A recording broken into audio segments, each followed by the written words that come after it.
back to the third episode of this measurement podcast discussing the leading book Corporate Real Estate Management. And here with me today are Jaap Wijnja, Jan Gerard Hoendervanger and Theo van der Voordt.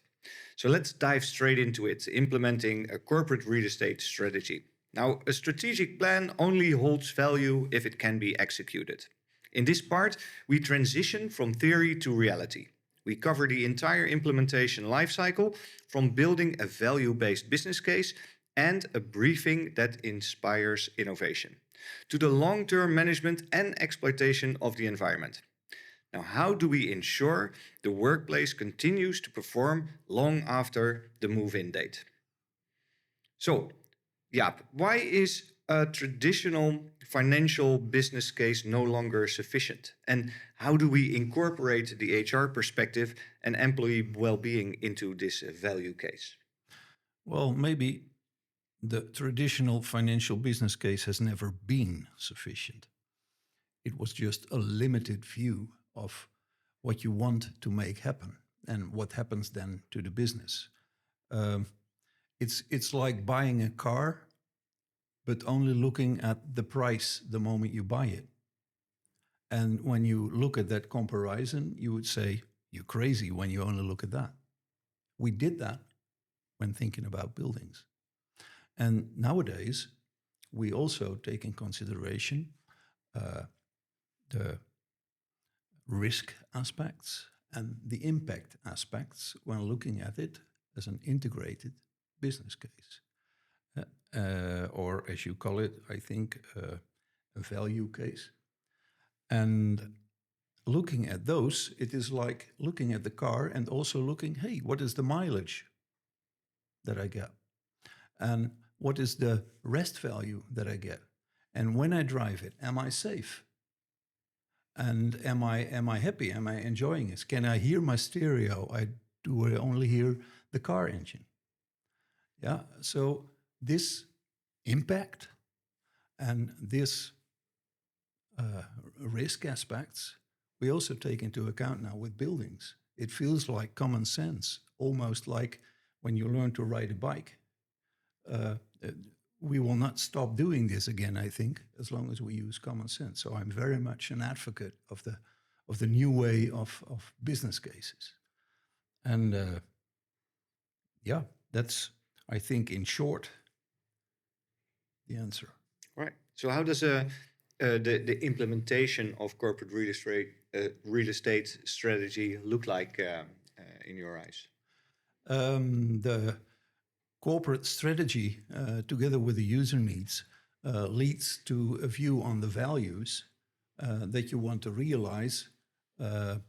In this business case, you look at how are the various values that we want to go for, how are they realized, how are they achieved, and when you're doing a good job, also maybe in the longer term, how will they stay, and what are the risks involved with not getting there, or just how do we cope with that? Also, risk is double here. Risk is, on the one hand, making it to what you want to achieve.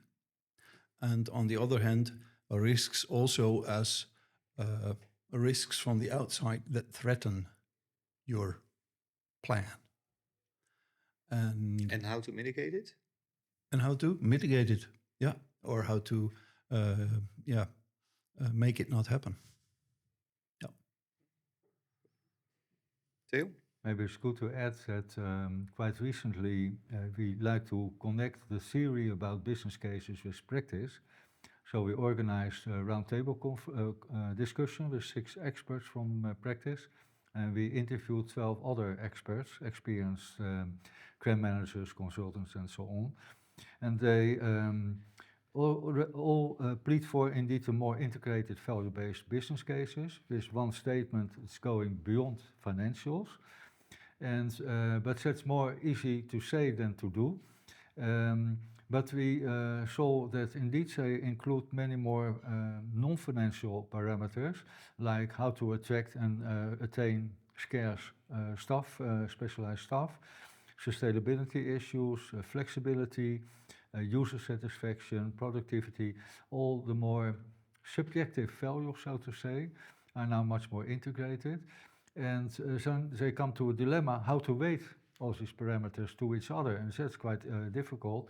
And they also say still square meters financial parameters are almost leading. But the other parameters are also very important. And in the literature, you see all kinds of tools like multi-criteria analysis with all kinds of weighting factors and quantification.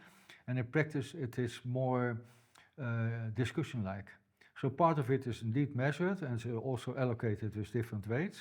But for instance, health and well-being, we have the well standard, so you can test it your current building, or you can write it in your program of requirements what level of the well standard you would like to attain.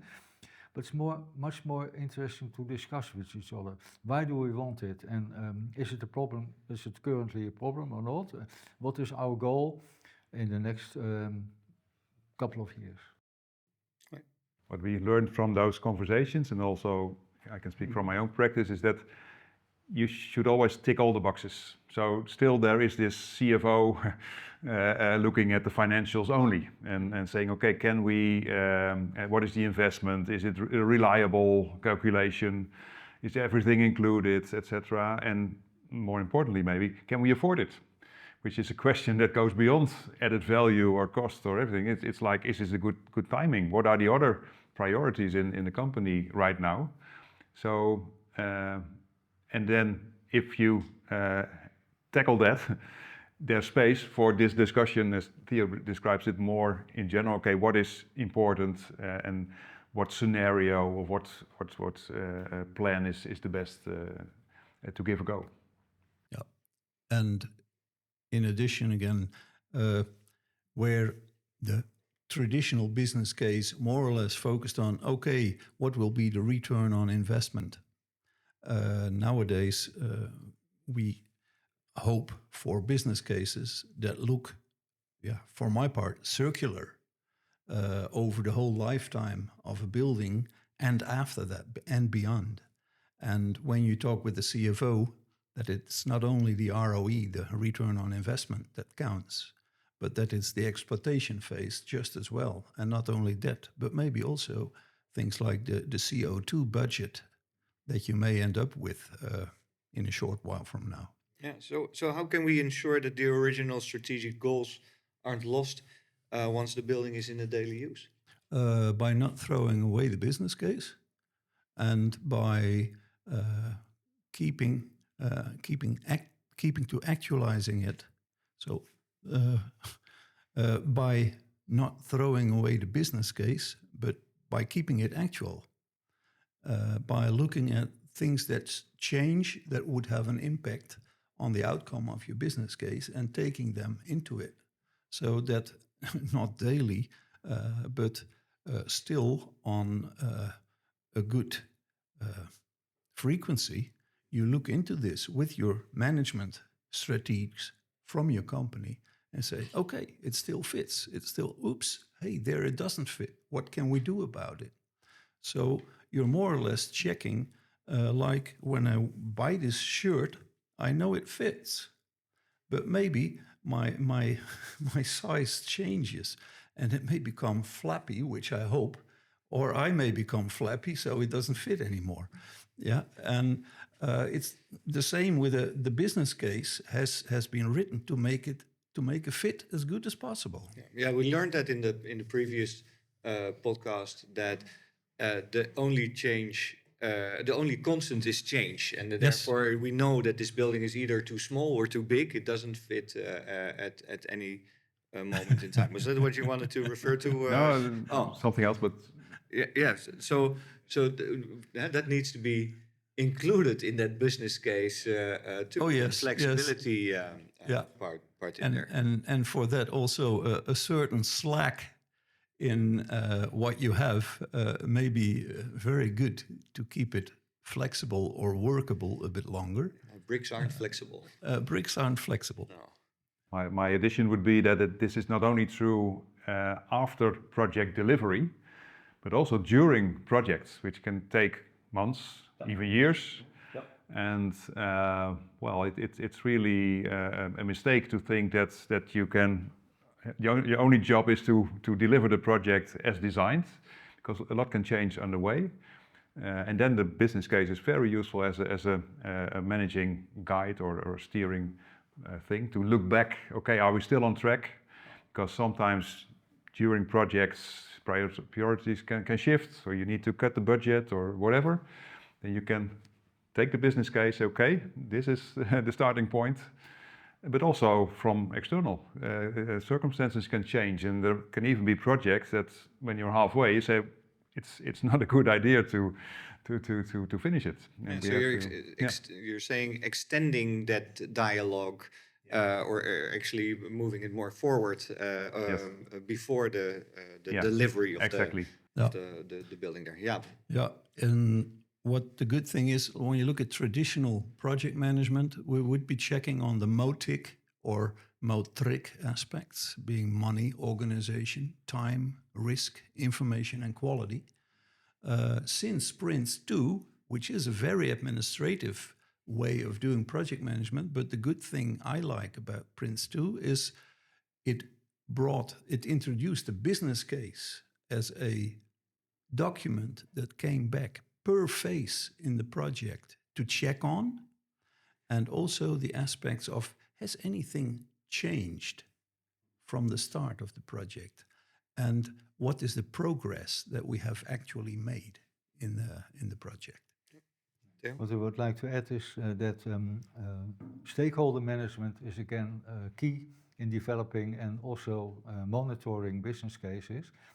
If you have a very well thought process to make a business case, you have to involve the different stakeholders. And it depends, of course, of the moderator or the project manager who steers the process. Then you have also to look at the future.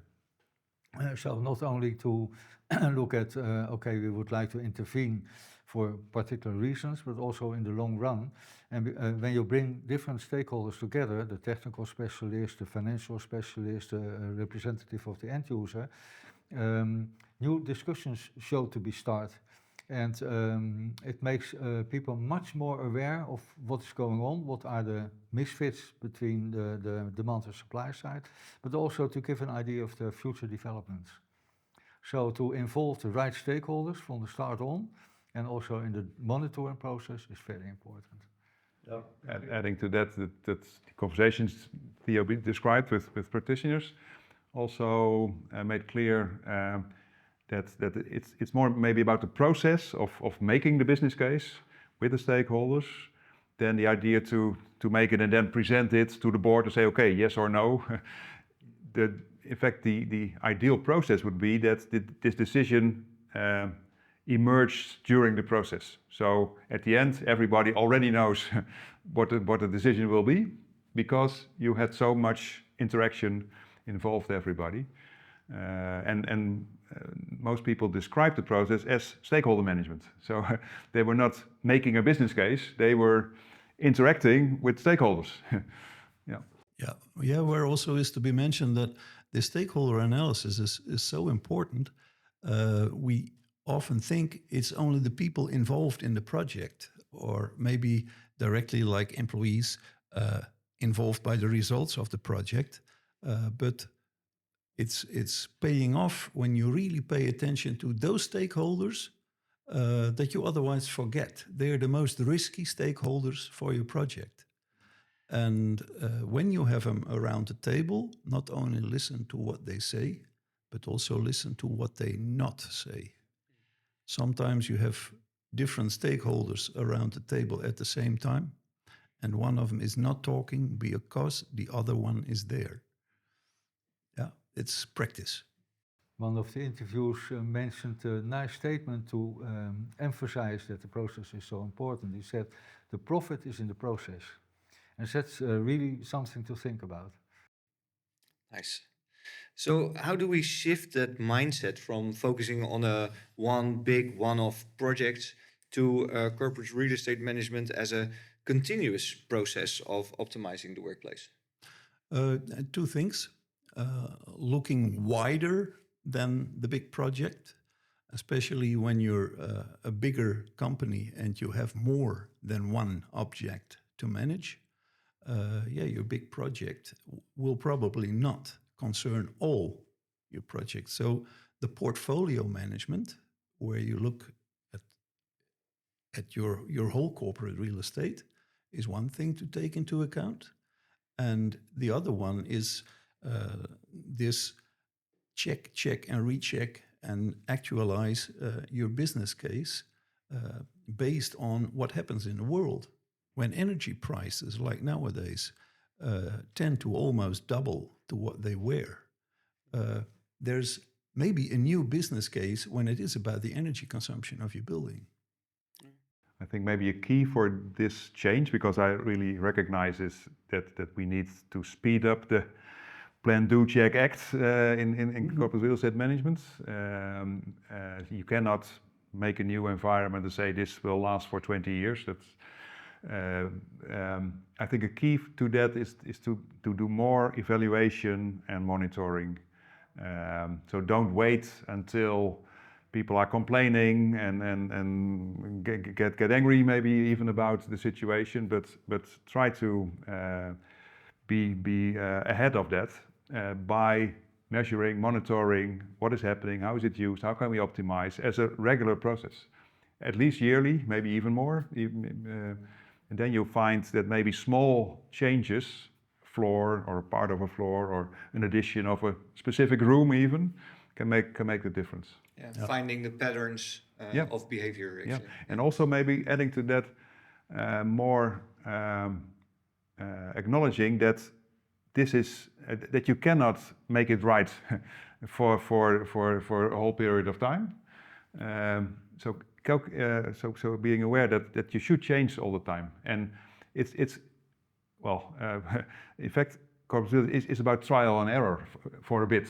You make something, you hope it's successful and people are happy, but you never know before. Of course, you can try to predict, but you have to make sure and assess that. Yeah, and you can also want to play into what happens in your environment, because there are opportunities. You never know what tomorrow brings. And a good farmer saying goes like, the land of the neighbor gets for sale only once. And then you don't want to think half a year and do all the discussions before you buy it. You want to buy it tomorrow. And I know a manager of an oil firm who manages the corporate real estate of that firm internationally. She has at stake the organizational developments and how trends affect that. So she has the 7S of the different departments in those objects and the D-step analysis, both actual. And as soon as something of an opportunity pops up, she knows how to play into that. Maybe it's good to link this also to the different levels of decision making, strategic, tactical, and operational, because these different levels have also different time frames. Strategy, you don't write a strategy for only half a year. It's for a longer time frame. Whereas the operational facilities, maybe you have to change it every year or every 2 years. And indeed, what you say, sometimes the drivers come from inside the organization, sometimes from outside the organization. It's a good example that if an office building comes available, then you take the opportunity. Yeah. And another example may be the developments like new rules, hey, we have a problem not getting the building permits now because of the CO2 balance. Or not being able to set up a feasible new building just because we will not get the energy for it. Those are also circumstances that you want to act upon. And all the way into making a circular business case. Right. Do you guys have any examples of bad or good feedback loops and changes there? Are there any examples historically seen that we can learn from, for instance? When I was talking about monitoring and measuring, etc., I think there are not that many examples when we're looking at office organizations. I think of one example, that is the Dutch railways. Their only type of corporate real estate is the stations and all the facilities there. They know everything about stations, railway stations, and how they are used. They measure all kinds of things, and they learn so much about how to optimize, how to make the next railway station better than all the previous ones. So that could be an example. The parallel in the Netherlands, the railway stations are great and the trains are crappy. In Germany, it's just the other way around. The trains are great, but the stations are, yeah. But to give you an example about the changes, 1993, municipal police, how do you call that? Gemeentepolitie. And the national police force were joined. So all the real estate of both were put together per region. And when you would be a corporate real estate manager, then you had to make a plan. How do I use this best? And you just had a surplus of offices. And that was also part of the efficiency move. Hey, we can join our stuff and that way use it more efficient. So as an interim manager, I was involved in making a long-term housing plan, and we could abandon some of the offices, sold them for good money. That was fine, good long-term plan. And we were still doing the plan when the politics changed, and there was a new cry: we want more blue on the streets. Blue being the color of Dutch police uniforms. So to do so, we needed more offices close to civilians. So we had bought back a number of the offices we just sold a few years ago. Right. So any examples of abroad, perhaps? Now, what I know is that in particular university campuses are quite highly professionalized, also because they have an internal office focusing on corporate real estate and facility management together, integrated. And there's a lot of eagerness among the students and the staff to think about all kinds of developments and what is the impact on their own working process, educational process. For instance, Delft University of Technology, they have a lot of knowledge, also because one of the departments is about corporate real estate management, so I have a lot of knowledge inside. And earlier in another podcast, we discussed the 5 phases of Michael Zeroff and our extension with the 6th phase. The way the professional level of developing and monitoring business case also really depends on how professionalized the corporate real estate department is within the organization. And there we see huge differences. And also, if they have long connectedness with, for instance, external consultants, that also helps. I know that one of the campuses has a connection with a consultancy firm for maybe already 20 years. So they know each other very well, and we have seen their business cases. Excellent. Different layers on the large issues, and then diving deeper, so that after a few slides, and not big reports only, but slides, PowerPoint presentations, you know already after a couple of slides what's going on. And then if you take more time, then you can dive deeper. Maybe one remark connecting this discussion back to strategy formulation, because I think the more clear your strategy is, like, okay, this is important for us, this is the principle, and these are the guiding principles for our corporate real estate, the easier or the more flexible you can be in applying that.